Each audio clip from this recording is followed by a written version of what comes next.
Hello everyone, my name is El Parnaso and in today's video I'm gonna give you the best Banlist predictions. So don't forget to leave a like, subscribe and share the channel with your people so we can grow.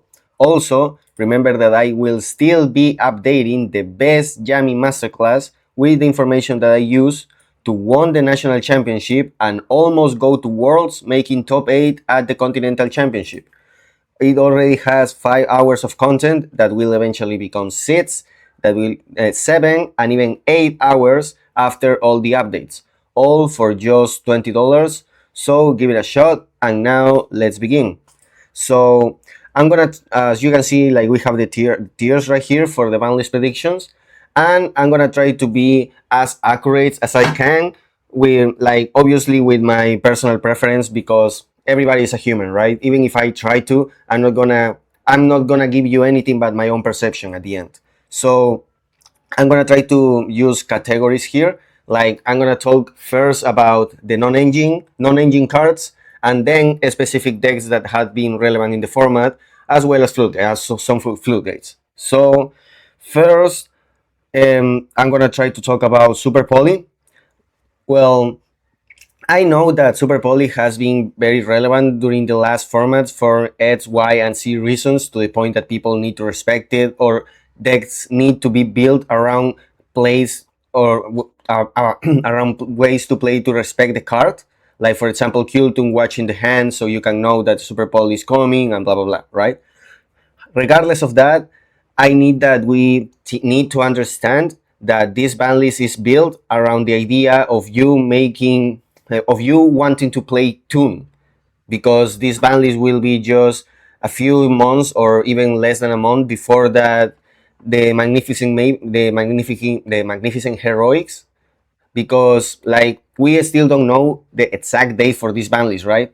But we understand that there's not going to be 2 consecutive ban lists before the Toon deck. Therefore, this ban list will be built around the idea of everybody trying to play the Toon deck.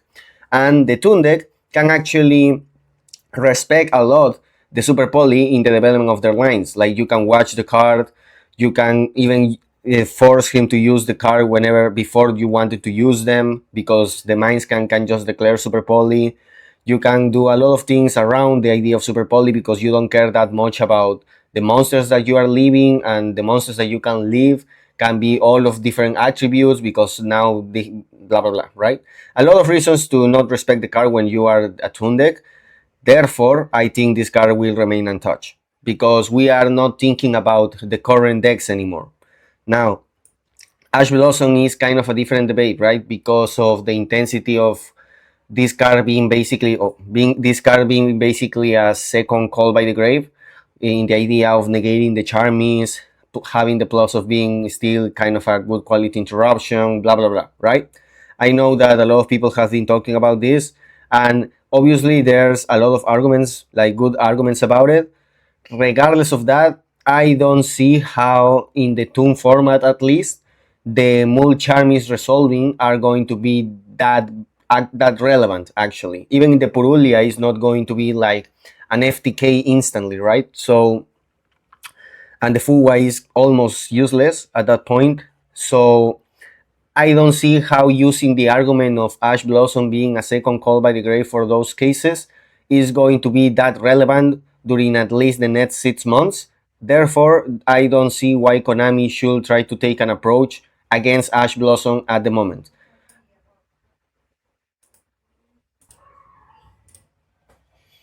So what's next? Well, the next card will be the Dominus. Well, even obviously there's some more of an argument in favor to hit the impulse more than the push. Regardless of that, I don't see these cards being touched right now. Obviously, if the impulse is not getting touched, the push neither, right? especially because of the especially because of the new Pamela coming out, and therefore even more Dominus cards coming out. And when you consider that each and every single Dominus card here in the TCG has been a secret rare, you can make that much of an argument right now for this to getting hit when new Dominus cards are coming up, where that obviously I think will be secret rares too, right? So these ones are three.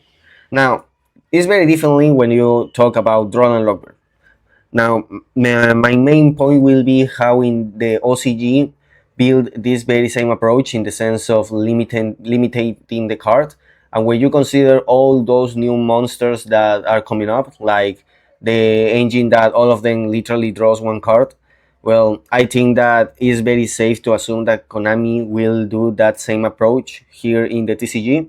And regardless of how I feel about it, I think that Roland Lockbeard will be hit at one here because there's also the argument that is a strong hand trap against the tune engine, right? And if the idea that we're building is to make people play tune, like getting this one at one is a very good argument about it. So this is the non-engine currently in the game that I will think be the one that will get hit.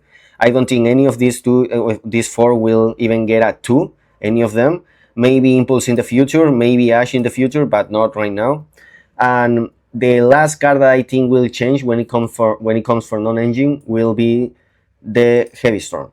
I think that if we're following that very kind of approach with Droll and Lockbeard getting from 2 to 1 in the OCG, here the OCG has been limited in this card, like I think for almost 2 years, maybe over 2 years. I can't remember right now, but it's been a while, nevertheless, right? So I think that here, when we are already in a Light and Ritual Darkness format, when you can destroy anything, basically, thanks to the Dark Magician ritual that they have, to the point that people are playing evenly matched right now, even though Lighting is a 3 or Feather Duster.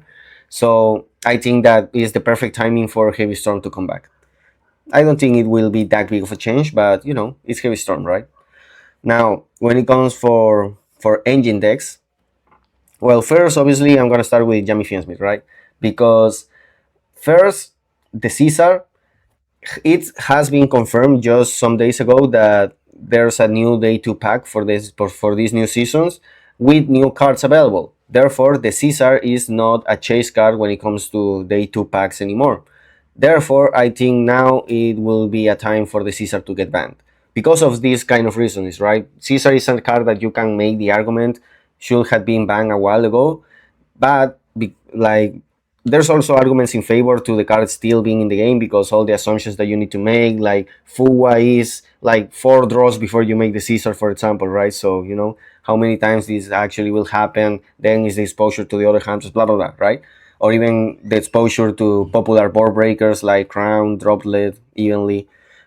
Nevertheless, because now is not the argument for the day 2 pack and the Fiensmith deck engine is still spammable, I think that the one that will get the hit will be the Caesar at this point, right?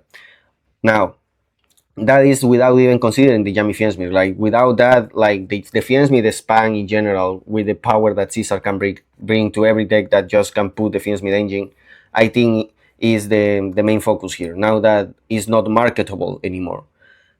The other card I think that should get hit because of the spam slop reasonings that I just gave you, I think is the Sky Striker Camellia. These two without even consider still the Yami Fiensmith hit, right? Because there's also other spams in the meta, like for example, the a slop 60 card deck won the Oceanic Championship, and you can see in those cases how you can build different engines that, as long as at any development of their combo can leave 2 effect monsters on the board, can also have the plus of the Yami engine too, right? Even if it's without the engine complete, like without the Akruki or even without the surprise, it's still a powerful attachment. So I think that the Camellia will be getting the hit here, especially because the card, especially because the card wasn't never printed as a big chase card, in the sense that you pull the card and you're making like I don't know, $100 and some shit like that, right? So the card was always very cheap, so I think that it's going to get a hit like the faster.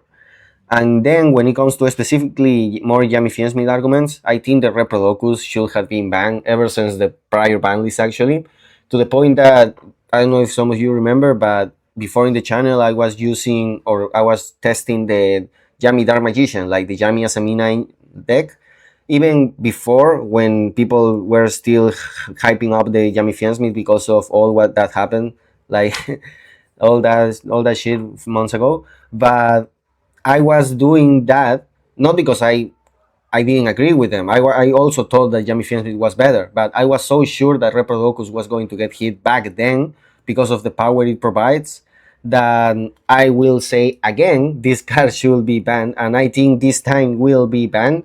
Like, I won't complain, right? Thanks to that, I won the national championship and I almost go to Worlds. Like, I'm not here complaining, I'm just saying that I think it will be the time.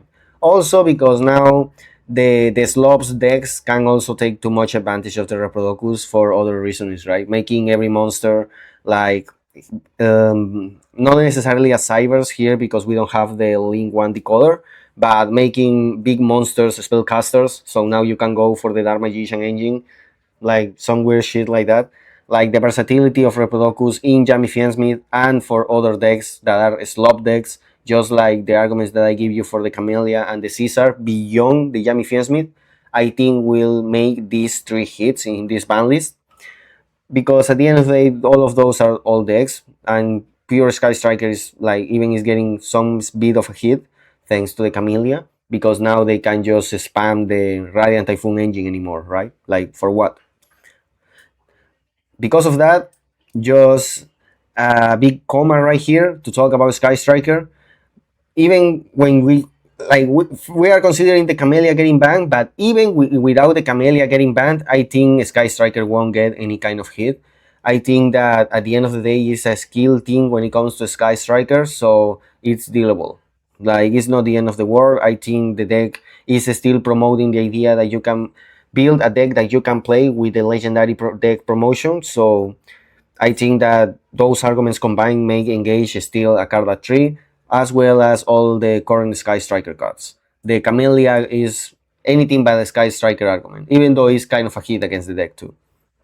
Now, going about the most popular deck in this format, like the most popular meta deck in this format, the Kulton cards. So first, I will say that the names usually, like these ones right here, Mids, Rico, and the Q, these are, even though they are powerful, don't get me wrong, they are very exchangeable with a lot of the engine cards that are popular in the decks, right? Like Ash, Purge, Bell, Imperm, Baylor, like all of those cards hit any of these normal summons. And most importantly, the card kinda is not that the effect that you're losing is not that replaceable with having any of these three names in your hand. Like, if I ash the Q, like having a Rico in your hand is not that big of a deal, right? What you're gonna make? Like the synchro sits and then pass? Like, watch, oh, you're gonna watch my top deck. Oh, wow, who gives a fuck at that point, right? So you get me, right? The It's not only that they are exchangeable with the engines, is that between all of them in combinations, you are not kind of getting rewarded against that interaction that you're losing. Like, your two can combination is not that strong to deal to that one interaction, to deal with that Ash Blossom, that one Ghost Bell, blah blah blah. When that is not the case with the Rotary. Rotary is what actually helps you to punish your opponent for hand trap you, or the idea of having the access to Rotary in general, which for me makes the argument for the Rotary to get a 1 and the Kulton Synchro to be a 2. You can make the argument that to do just this, for example, but I think this, even just doing this, kind of kills the deck for a lot of different reasons. Joshua Smith already explained that to you. It's just Kulton actually needing more, at least two copies of Kulton Synchro to build and do their shit in the ways that make the Kulton powerful, right? So I think that these will be the hits. Maybe just the Kulton Rotary, but I think that Kulton already fulfilled their purpose when it comes to meta development and nationals and continentals. So I think these will be the hits. The deck is still playable. The deck is still very powerful. But when it comes the Toon engine, like, they will just destroy them and will destroy them even more when with Kulton not being complete. Just like Snake Eyes losing the original Symphony spoils just when the Rizal engine came out, even though people were deciding to play Rizal regardless of original being in the meta or not, right? This is kind of the same scenario. Like the deck kind of doesn't need to get hit in order for people to play Tune, but getting hit will make just that easier, and therefore they will do it. Now, not in a way that they will kill the deck, because maybe there's a good reprint of Rotary. Well, there's not that big of a promotion of Rotary because it's already cheap, right? So yeah, even worse. Okay, and all of these ones like just a three, because of the argument that I just told you. These are not that powerful. These are the actual good cards of the deck. So like in the grand scheme of things of high quality standard. Now, I'm talking about high quality standard cards. I think that this Falling of the White is very difficult for me to not consider the card getting limited, because this is a big secret rare that is still expensive, and therefore Konami can still get the selling of a product with a reprint of the card, right? So it's very difficult for me to limit the card, because already you are forced to have the card kinda too, right? So I think that either Konami is going to make the big meme and put this card at 2, just so eventually can get limited after a reprint, or because people play 2 regardless, they will still have the card at 3. Regardless of what situation is going to happen, I think that the most likely situation is this one. I think that in any of the possible scenarios for Fallen of White, the Fallen Antivirtus will get limited. The card is just too, I think, is very powerful. I think the resourcefulness that it allows, especially for branded variants, more than especially for decks more focused on branded cards, is amazing. The card is just too good, and because it's very more, because the card kind of being a product from a structured deck has not the same expensive expectancy of a reprint value that the Falling of the White Dragon actually has. I think that that will be a bigger argument for this card to be the one getting at 1, with this card getting semi-limited or just staying here.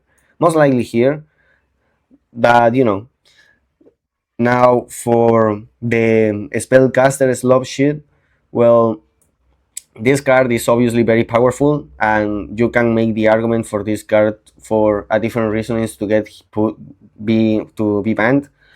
However, because people just play one, and obviously Konami wants to sell the new Dark Magician products, I think this one will stay here for a little while, because of those reasons, right? The same for the Wanted. I think that in order to push the idea of that deck to be more competitive, maybe they will still put the idea of the bridge with Diablestar becoming also in the way of the Asamina shit, the Dark Magician shit. So Wanted will stay at 3. Regardless of that, the card that I will think will be hit, because if we do all of this shit to all the current top decks in the format, the ones that are behind those decks can just take over, right? And I don't know, I'm not sure Konami actually wants just that. So I think that the actual hit will be the Asamina Sylvia. I think that for me, at least personally, the biggest argument in favor to get this card banned goes even beyond the specific idea of spellcaster slop, but slop in general, when you can spam just a bunch of monsters and make the link for charmer. That link for charmer being able to revive the Sylvia again and again and again is very strong, at least from my perspective. So I think that is the biggest argument for making this card banned, because a lot of these decks that are slop and want to spam monsters like the idea of adding the Diablestar and the Dark Magician shit. So I think that an indirect hit, or against those approaches, I think will be this one. As you can see, a lot of the ban cards that I think is going to happen goes against this idea of slop, even though it's affecting specific decks in the way, right? Like Jamie Fiensmith or the Dark Magician Asamina shit. So it is what it is. Now, for my just for closure of the video, I know that people complain a lot about Floodgates. I think it's just a skill issue. I think you shouldn't like you know. I think that floodgates most like in general are not to complain about them, are but to play around them. So the one that I can understand is anti-spell fragrance because of the link fight shit and maybe weird shenanigans that can happen. Plus, the anti-spell being really strong against the different combinations of possible toon cards that force the that goes against the approach of me wanting to play toon, because if I draw two powerful spells and a lot of the cards that I want are actually spells in my deck, just one anti-spell shot all of them down because none of those spell cards are quick spells. So I think that is a very big argument at the end for this specific floodgate to get banned. And if you enjoyed the video, give a like, subscribe, share the channel with your people, buy the masterclass, and I'll see you in another video. Bye bye.